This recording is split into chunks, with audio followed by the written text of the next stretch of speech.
Well, I'm either crazy or impatient because in today's video, we're planting the first crops out into the field.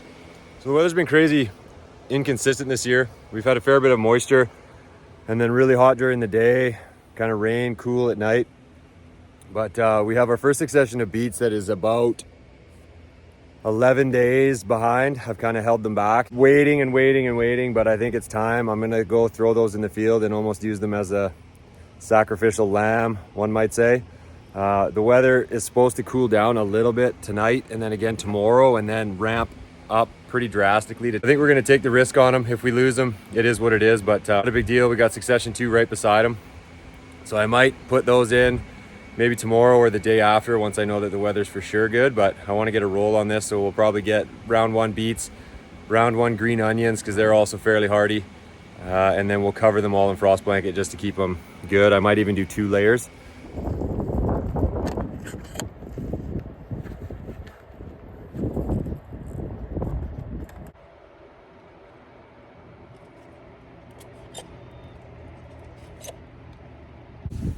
Okay, well, we run all of our beds standardized, so everything's a 50-foot bed, 30-inch wide with 18-inch walkways. So what I'm gonna do now is I'll go down with the rake, marking 3 rows all the way down. And then the way we space our beets is we go 3 rows, and then the beets are gonna be 5 inches apart on the row.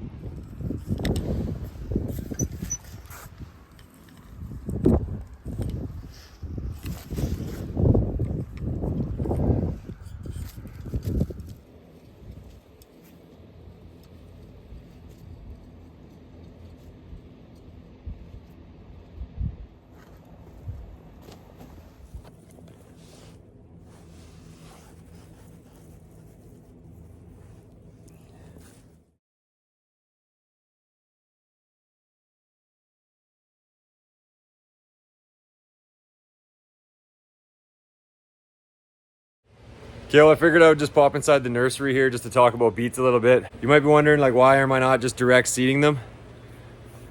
And I've just always had better success with transplants. You direct seed, even when you space it out at like 2.5, 3 inches, like the seeder will tell you to do, I find that it still plants them way too close together, so you're forced to come through and thin them no matter what. Or when you plant them by plugs, you instantly can get your spacing proper. And I find that they just grow better. It's a nicer product. So that's one reason why I don't do direct seeded beets anymore. I've done them in the past. I've tried it with the Jang single row. I've also tried it with the Earthway seeder with the beet plate, and it lays it super thick. You get really good germination because there's so many seeds, but you really got to come through and thin them out, which I just don't have the patience to do. So if you haven't tried them from transplant, I would suggest trying it. All right, well, now that we got those all planted out, we're gonna go and grab some hoops and net, so a protective thermal blanket basically. For hoops, we run just these short 5-foot, I think they call it merchant wire or something along those lines, but just thin gauge, real bendy, so you can bend it into your hoops. And then we also run the longer 8-foot ones for doing tall crops like brassicas.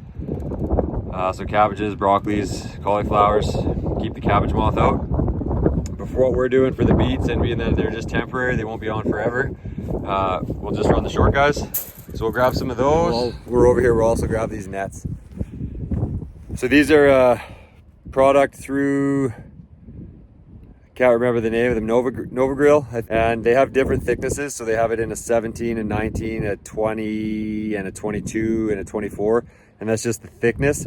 So we've tried the 17s, and I wouldn't recommend it. It's very thin, and especially if you're running a mulch walkway, the mulch will stick to it and then tear it. So we switched to the 19, and it's been okay, but I still think I might even go a little bit more, just being that we are trying to get out fairly early in the season. And instead of having to do double layers, I'd rather just do one for the nighttime and then pull it off during the day. So that's something that we'll continue to experiment with. But for now, we'll throw on 2 layers of 19. Okay, so over the years, there's a couple things that I've found with these hoops is you always want to make sure you put this one in first, because what you're actually trying to create here is that when you pull your cover tight, this is going to get pulled in. and you want it to have something to bang into just to cinch it tight. So that'll kind of sit more like that. And then I've also started adding this third one in here on the end as well, in between the first solo hoop, in between here, because I've found that the wind always seems to get in here for some reason and then flap. And for the longest time we were losing the first 6-7 feet of plants from the wind. So by putting this extra hoop in, we just add an extra bag on the outside. So we'll do one there, one here, one on the far one, so 3 in a row to really secure this. And then what we'll do with bagging is we'll skip every other one. And then it's also a big key to why standardizing your beds, because you know, you can start to know exactly how many hoops you need, how many nets, how many plants. So that's why everything's 50 foot on 30 inch.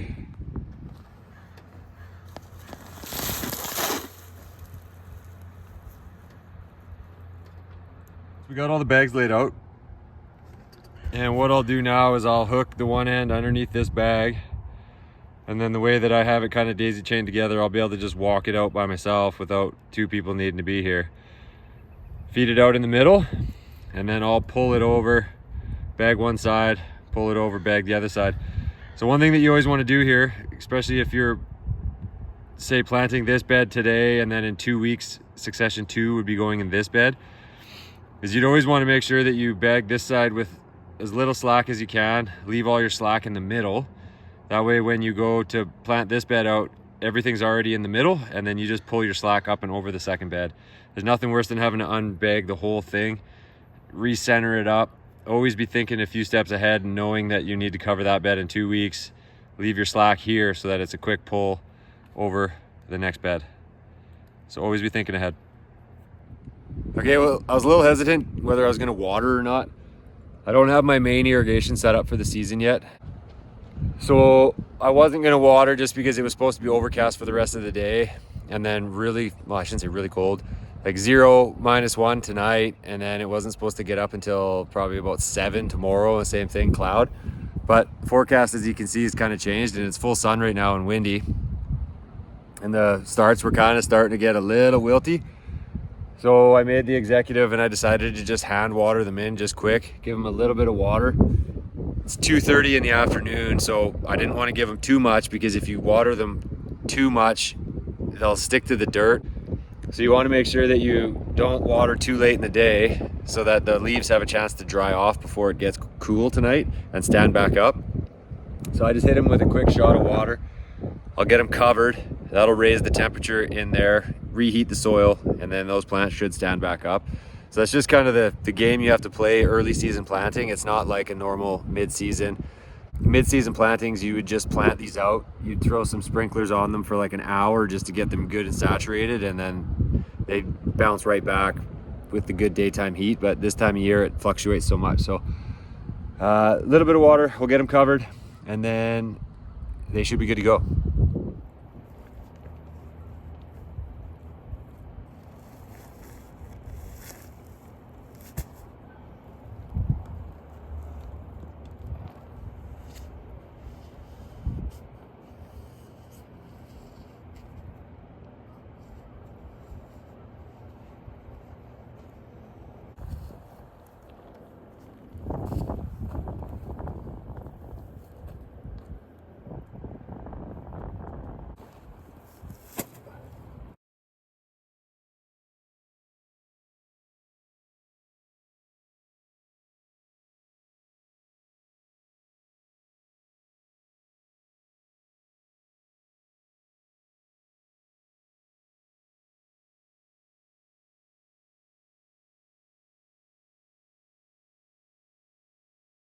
Okay, that's it. 2 layers on, bagged good. And then one thing you just got to be cautious of when you're bagging these sides is sometimes if you bag it in too tight towards the bed, that the blanket will actually flap a bit in the breeze, and then it'll hit those baby plants if you planted them a little bit close to the edge. So a couple ways to mitigate that would just be more sandbags and pull them off the edge of the bed slightly. And then just where you lay your hoops, instead of keeping them tight on the bed, you can go out a little bit just to create more of a nice curve on the outside so that you don't have everything tight up against the edge of those plants. So then we'll just keep an eye on it over the next couple of days, open the ends and just see how things are doing. And then really just watch the forecast. If it gets anything above 10 to 12 degrees, you want to start peeling layers off because you can cook things in there too. So it's late in the day now, it's almost 3. So I'll leave that on to get some heat built up in there to get us into the evening. That way when it does cool down, it's for a shorter amount of time. And then tomorrow, if it gets full sun, like I say, 10, 12 degrees, I'll probably pull one layer. And then by midday, maybe pull both. And then around this time again tomorrow, we'll recover to try to capture the last bit of the daytime heat, reheat the soil. That way they stay good throughout the evening. So with that said, let's jump on over to onions. Okay, well, we got to change gears a little bit. There's no way I'm going to get the green onions planted before that storm rolls in. So I just finished closing up all the greenhouses, moving the starts back inside that we had out, hardening off, and we will fast forward to tomorrow. All right, well, it's the next day, and it got fairly cold last night. I think it got down to -4 degrees Celsius. So I'm a little concerned about how things look under here. I'm going to wait just a little bit. You can see the sun's already coming up, but I'm just going to wait until things warm up a little bit more before I go and open that up. So first we'll get the chores done.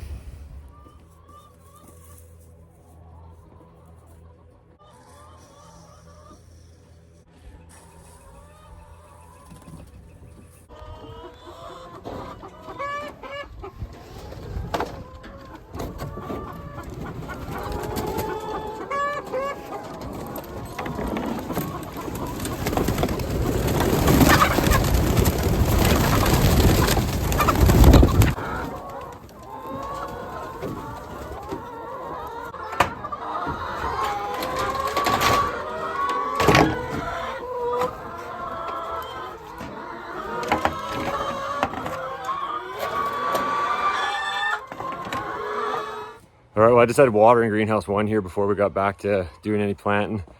It's gonna be full sun today, so I figured I'd give them a quick shot. But one thing I just wanted to touch on while we're in here is that our seedling sale has been going on for 5 years, and every year we're just trying to improve a little bit every year. And one thing that we've struggled with in the past is just timing for plants. So as you could imagine, plants sell better when they're in flower. And by no means am I the flower guru. That's kind of Shaylin's thing. She does the what, where, when, why. So the big thing for us is timing with petunias. So we want as many petunias as we can, but we want to make sure that they're in flower when people come. It's just going to be a better sales day. And the customer is going to have a better experience in here just because it's going to be full of color and life and whatnot. So I'll get you turned around here, and I just want to show you that this is the first season that we've managed to get these right on point. So we open in 2 days, and it's going to be, I guess it'd be 3 days today, and then Monday, and then we open on Tuesday. And it's going to be 2 full days of sun and warm. So these flowers are going to be hitting just perfect. So you can see here, these are just starting to think about opening up. And we got about 7 different varieties here that are already starting to show signs of flowering. So that right there tells me that within 2 days, 2-3 days, these are all going to be in flower, which is going to be pretty amazing. So as you can see, those are just perfect. Shaylin nailed it. Having that pop of color in the greenhouse is going to be a game changer. So kudos to Shaylin, she nailed it this year. Okay, well, moment of truth. I have not looked in here yet. Fingers crossed that nothing is dead. Beautiful.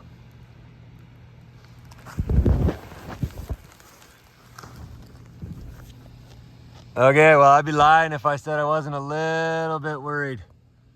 I was a little bit worried with that -4. I was expecting -1, -2, -4 kind of had me a little nervous this morning, but these things look absolutely fine. So that's good. Full send. We're going green onions today, and if we have time, we'll go second succession beets. And then what to expect for later this week is we got to direct seed these 4 beds of carrots, early season carrots. We got kale, we got chard to go in, and then 4 beds of salad mix. And as well as I think some onions. We had some garlic not come up from last year. I don't think it cured properly. So we planted extra onions, and we're just gonna pop in onions. So yeah, this is good. I think it's supposed to be not as cold tonight. I think -2, So with 2 layers, we should be good to go. It's full send garden season. One thing I just wanted to touch on here with green onions is that we usually try to do between 5 and 6 per cell. That way when you're harvesting, you can just pull 2 bunches and bundle them and you're good to go to market. We've done 12 per cell before to try to just have to pull 1, but where you are gonna run into an issue is on washdown. I find that the onions are too close together at that point, and then you really got to spray the heck out of them to get all the dirt out. So by doing it 5 to 6 per cell, they're just a little bit easier for the wash station end of things. All right, so we got these onions all popped out. The bed that we're gonna be planting them in is just right under here. We prepped it last week. So let's get that opened up and then we will mark it out. And for green onions, we run a 5-row, 6 inches on the row. All right, well, we got 1 tray in. So what I'll do is I'll come down and I'll do these 3 on this side. I know it'll be darn close if I have enough, just germination wasn't great. So I'll do another full tray out this way, and then when I grab my 3rd one, I'll start back at the end and finish those last 2 just to get it caught up and square in case I do run out down at that end. There's a few weeds that have come through, not a big deal. I'll pinch them off one more time as we go down, and then hopefully any stored energy that they have is depleted by that point. Worst case scenario, we got to pull the net in a week and do a quick weed. So you can tell here that we do an intense spacing, one might say, maximizing yields out of a small square footage. And then the reason that we go with 6 inches by 6 inches is that you can get in here with a wire weeder or a stirrup hoe if needed, or a 2-wheel hoe to come through in a week or so and hill these up just to give a little bit more support. But yeah, this spacing has been pretty good for us. And then we usually shoot to have a planting every 2 weeks, so that gives us 2 weeks to harvest.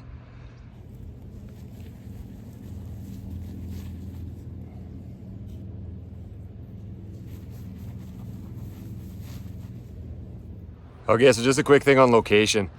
Anytime you're planting in the early season, you really want to be strategic as to where you put those plantings. I understand crop rotation and things along those lines, which we do follow the best we can. But one thing that I always do is that early season plantings will always go in a high traffic location. So behind me is the nursery. That's greenhouse 2, which is overflow, and then also used for cucumbers, tomatoes, peppers production in the summertime. And then that's greenhouse 1, which is our sale greenhouse, and then late season production. And the reason that I use these 2 blocks first is that it's the highest traffic area. There's always someone around, whether it's in the nursery or at the sale house, to ensure that these crops are getting what they need. Opening covers, closing covers, watering them.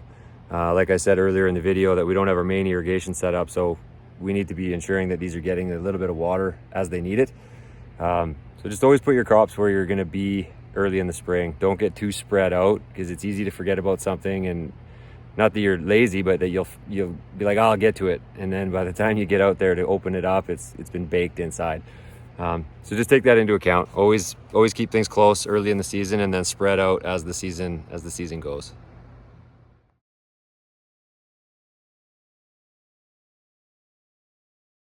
All right, well, I didn't quite finish the whole bed, so let's go see what we can find to fill it. I also ended up taking off 1 layer of this. I'll leave 1 on. I think it's probably like maybe 10 degrees, so it'll bump it to 14-ish, so we'll leave it for now. But let's head over into the sale house and see if we can find something to fill in the rest of that bed. This is one of the benefits of having a seedling sale. So when things are a little short, I just always come and steal from in here. These are like really big. So I don't think that they'll sell in time, so I'm tempted to just stuff these bad boys in there.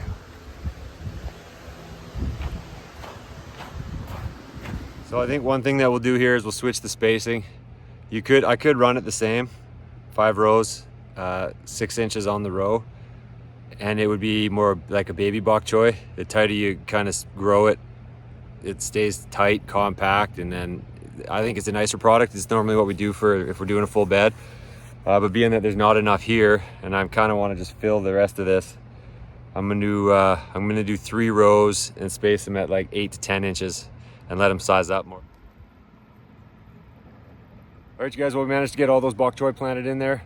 I just went along and got all my hoops in, so we'll just follow the same steps as we did with the beets. We'll get 2 layers of frost blanket, get some bags on both sides, and then leave 1 layer on for today and then double it up for tonight. I did water it in again, just a quick shot. So there you go, guys. That was I was a little nervous that those plants were going to die there last night, but it's always a bit of a dance when you're playing with Mother Nature early in the spring. I feel like this spring we won. The last 2 springs I would say I lost drastically, but it's always a gamble. So I hope you got some value out of today's video. If so, be sure to leave a thumbs up and throw a comment down there too. It always helps things out. So as always, thanks for watching, and we'll see you in the next one.